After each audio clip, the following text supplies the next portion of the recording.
அத்தியாயம் 3 மனத்தடைகள் mental blocks உங்கள் உண்மையான திறமையை எப்படி மறைத்து வைக்கின்றன? விரிவான விளக்கம். ஒரு மனிதனின் வாழ்க்கையில் பல திறமைகள் இருக்கலாம்.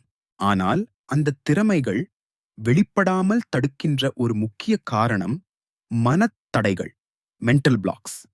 மனத்தடைகள் என்பது வெளியில் இருக்கும் தடைகள் அல்ல. அவை மனதில் உருவாகும் மறைமுக சுவர்கள். இந்த சுவர்கள் மனிதனின் சிந்தனையை கட்டுப்படுத்தும், முயற்சியை குறைக்கும், தன்னம்பிக்கையை பாதிக்கும். இதன் காரணமாக பலர் திறமை இருந்தும் முன்னேற முடியாமல் போகிறார்கள்.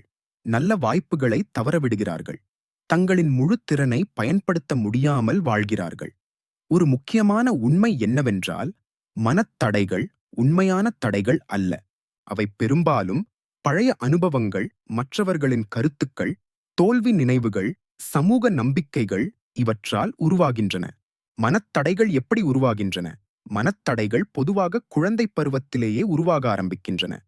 உதாரணமாக, ஒரு குழந்தை ஏதாவது முயற்சி செய்தால் சிலர் சொல்லக்கூடிய வார்த்தைகள், "உன்னால் முடியாது, நீ இதற்கு தகுதியில்ல, அது உன் திறனை தாண்டியது." இந்த வார்த்தைகள் மனதில் ஒரு நம்பிக்கையை உருவாக்குகின்றன. அந்த நம்பிக்கை பல ஆண்டுகள் மனதில் பதிந்து கிடக்கும். அப்புறம் வாழ்க்கையில் புதிய வாய்ப்புகள் வந்தாலும் அந்த மனம் சொல்லும், "இது உன்னால முடியாது." இதுதான் மனத்தடையின் விளைவு. பொதுவான 5 மனத்தடைகள். 1. தோல்வி பயம். பலர் புதிய விஷயங்களை முயற்சி செய்யாததற்கு முக்கிய காரணம் தோல்வி பயம். அவர்கள் நினைப்பது, "நான் தோல்வியடைந்தால் என்ன ஆகும்?" இந்த சிந்தனை முயற்சியை தடுக்கிறது. 2. தன்னம்பிக்கை குறைவு. சிலர் தங்களை மற்றவர்களுடன் ஒப்பிட்டு தாழ்வாக உணர்கிறார்கள். அவர்கள் நினைப்பது, "நான் அவர்களைப் போல இல்லை, நான் அவர்களுக்குச் சமமில்லை." இந்த சிந்தனை அவர்களின் வளர்ச்சியை தடுக்கிறது. 3. தொழில்நுட்ப பயம். இன்றைய உலகத்தில் பலர் இன்னும் தொழில்நுட்பத்தை பயப்படுகிறார்கள். அவங்க நினைக்கிறது, இந்த ரொம்ப கடினம், சாஃப்ட்வேர் புரிந்து கொள்ள முடியாது, டெக்னாலஜி என்னால் கத்துக்கொள்ள முடியாது." இந்த நம்பிக்கைகள் அவங்களை AI காலத்தில் பின்தள்ளுகிறது. 4. சமூக நம்பிக்கைகள். சமூகத்தில் சில பொதுவான நம்பிக்கைகள் இருக்கின்றன. வியாபாரம் செய்வது கடினம், ஆன்லைன் இன்கம் நம்பகமில்லை, புதிய விஷயங்கள் ஆபத்தானவை. இந்த நம்பிக்கைகள் பலரை முயற்சி செய்யாமல் தடுக்கின்றன. 5. பழைய அனுபவங்கள். ஒருமுறை தோல்வி ஏற்பட்டால் சிலர் அதை வாழ்க்கை முழுவதும் நினைத்து பயப்படுகிறார்கள். அவர்கள் நினைக்கிறது, "நான் ஒருமுறை முயற்சி செய்தேன், அது வேலை செய்யவில்லை." ஆனால் உண்மையில் தோல்வி என்பது ஒரு கற்றல் அனுபவம். AI காலத்தில் மனத்தடைகள் ஏன் ஆபத்தானவை? இன்றைய உலகம் வேகமாக டிஜிட்டல் உலகமாக மாறுகிறது. AI கருவிகள் மனிதர்களின் வேலை முறையை மாற்றி வருகிறது.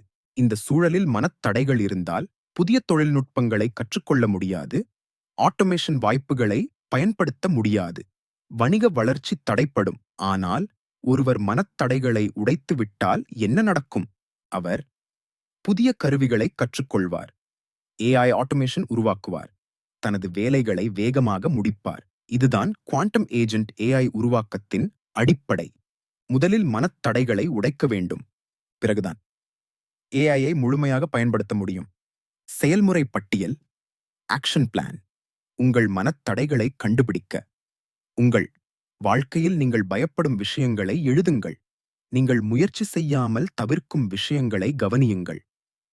அந்த பயத்தின் காரணத்தை கண்டுபிடியுங்கள். பழைய நம்பிக்கைகளை சோதிக்க, அந்த நம்பிக்கை உண்மையா என்று கேளுங்கள்.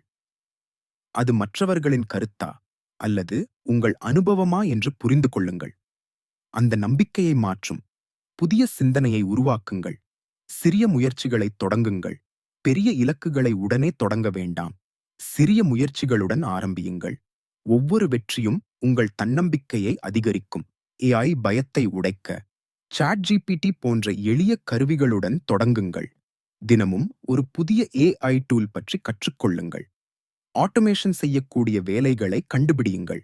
நினைவில் கொள்ள வேண்டிய முக்கிய குறிப்புகள். மனத்தடைகள் வெளியில் இல்லாது மனதில் உருவாகின்றன. பழைய அனுபவங்கள் மற்றும் சமூக நம்பிக்கைகள் அவற்றை உருவாக்குகின்றன. பயம் மற்றும் தன்னம்பிக்கை குறைவு முன்னேற்றத்தை தடுக்கின்றன. முக்கியமாக மனத்தடைகளை உடைத்தால் புதிய வாய்ப்புகள் திறக்கும். AI காலத்தில் வெற்றி பெற மனதைரியம், தொடர்ச்சியான கற்றல், தொழில்நுட்ப பயன்பாடு, இந்த மூன்றும் மிகவும் அவசியம். அடுத்த அத்தியாயம் சாப்டர் 4 சுய விழிப்புணர்வு செல்ஃப் அவேர்னஸ். உங்கள் வாழ்க்கையை மாற்றும் முதல் சக்தி ஏன்? இந்த அத்தியாயத்தில் சுய விழிப்புணர்வு என்ன, அது எப்படி உருவாகிறது, அது வாழ்க்கை முடிவுகளை எப்படி மாற்றுகிறது,